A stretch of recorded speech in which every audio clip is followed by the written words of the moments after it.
Hi folks, and welcome back to Fishing with Den. Well, this time I'm going to show you how to plumb the depth, but not with a float. We're going to do it with one of these, a feeder.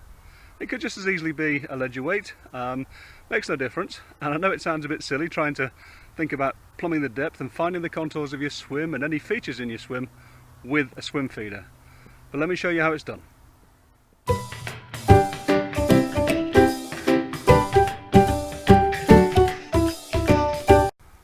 First of all, let me show you the river I'm fishing. Now this works for both rivers and lakes, it's all the same principle. And when you look at this, first of all you think, well, looks pretty featureless. It's just a blank stretch of water. And of course we all know that even rivers have all sorts of features, so we have to just find them. And this is how we do it. So the first thing to do, make sure you've got no hook on the feeder. Obviously if we're throwing this thing out into the water there, we don't know if there's any snags. There could be sunken logs, weed beds, anything. And so if you haven't got a hook on, you're not going to get snagged up on it.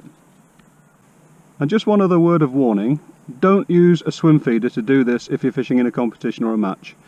In the UK anyway. If you start casting a feeder in before the whistle goes, someone's going to complain that you're feeding the swim and try and get you disqualified.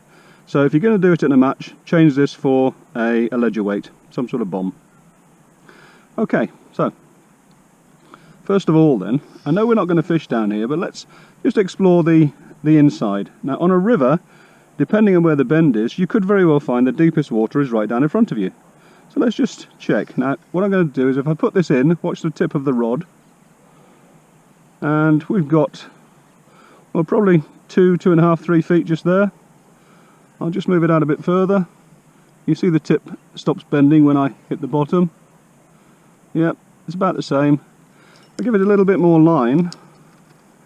Just put this out a bit further. Now you can see how that's dropped off quite dramatically. That's now probably in the region of 5 or 6 feet deep. So immediately we've got the flat part going down a slope. What we now need to do is to find out how far the slope extends. So cast out, trap the line, count. Now obviously I was talking that time, so I'll do that again so you can see what I'm doing. And once we start counting, we're going to start watching the rod tip because we've trapped the line. So here we go. 1, 2, 3, 4, 5, 6, 7, 8. That takes 8 seconds to reach the bottom. Now I happen to know from tests against a guy fishing with a pole that this takes about 3/4 of a second per foot. So 8 seconds is probably a good 10 feet or more just there. Bit further, trap it, watch the top, and again I'll just, so a bit further, 1, 2, 3, 4, 5, 6, 7, 8, 9, 10. So again we've got the flat part, the slope goes down steeply and it's still going down, and a bit further again,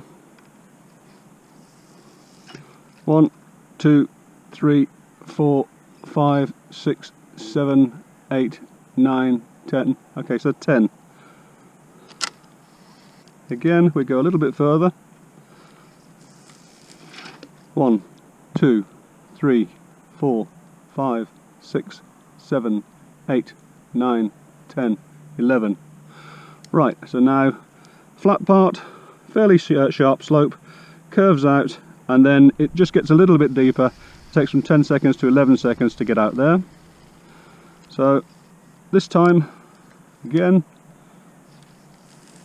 this is probably a third of the way. 4, 5, 6, 7, 8, 9, 10, 11. Yep, exactly the same depth. So it's got a flat bottom across to there. This time I'll do an overhead cast, it's a bit far away, and take it to about halfway. 2, 3, 4, 5, 6, 7, 8, 9, 10, 11. Again, exactly the same. Now obviously this isn't going to be totally accurate, it can't possibly be, it's not like when you've got a float with a plummet on the bottom. But already you can see how we're getting a good idea of how this river bottom goes. 2/3 of the way. 1, 2, 3, 4, 5, 6, 7, 8, 9, 10. Again, nice and flat most of the way across.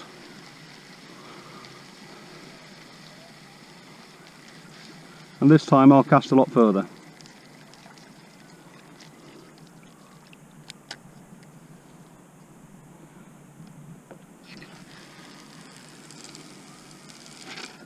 One, 2, 3, 4, 5, 6, 7, 8, 9. Okay, shallowing up there. So again, sort of a pretty similar sort of a thing. I will try and get to the far bank just to have a look for you. But because this is actually quite a powerful tidal river, I'm probably not going to fish all the way across there today. I'm going to take it nice and gentle.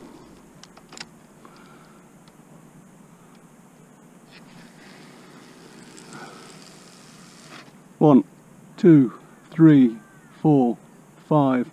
So 5 feet, 5 seconds rather. So really, as I say, flat, big slope, flat, fairly good slope, and then the same on the other side. Now, we can now check the contours of the bottom. And not only that, we can check the actual makeup of the bottom. If I reel in and watch the rod tip, as you can see, I'm reeling slowly, and a little bit of a pull there. But this is actually pulling through quite nicely. And what that tells me is we've got a smooth bottom. No major rocks, no major structural issues like big trees. The bottom itself feels smooth as well, and believe it or not, when you're reeling like this, you can feel the bottom, and this is probably a slightly muddy bottom, maybe a bit of sand, but you can feel for big boulders, large rocks, even gravel, and certainly if you come across a weed bed you'd feel that. So most of the way back now, and the bottom's pretty similar all the way. So we've learned quite a lot already. As I said to you at the start, it's not going to be totally accurate, but it's going to give you a good idea. And as I say, when I get to a count of 11 out in the middle, because I know that this falls at something like 3/4 of a foot, or sort of 200 millimeters per second, you're looking at, I don't know, something like 15 feet out in the middle.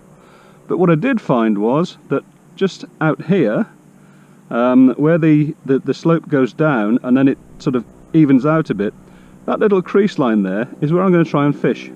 Obviously there could be fish anywhere in here, but if the crease line, as I showed you, comes down, where that crease line is, what that does is trap bait and other stuff coming down. Obviously bait for me, but normally it would be crustaceans, anything which is in the river which could be food will come down along that crease line, because it'll get swept along and travel along in there. So that's where I'm going to fish. So hopefully that's given you a sort of a more or less idea of how this works. As I said, you can do this on lakes, rivers, it really makes no difference. On a lake you might want to cast sort of across to this way, here, coming across 5 or 6 casts and drag it back through. On a river you may well find, like I've done, that the deepest part is down at the edge. On a lake normally it's sort of deeper further out, but that's what you use this for, and it's a brilliant way of identifying where you're going to fish. And that's all there is to it, folks. It's actually turned out to be really simple, hasn't it? Just follow those few simple rules, make sure you count accurately. Some people use a stopwatch, but I don't really feel it's necessary to do that. And that way you're going to be able to find out the contours of your swim, the bottom of your swim, and the depth of your swim. And hopefully that'll turn into more fish on the bank. So that's it then. Hope you enjoyed it. If you did, click the like button. If you want to subscribe, you can. And until the next time, bye for now.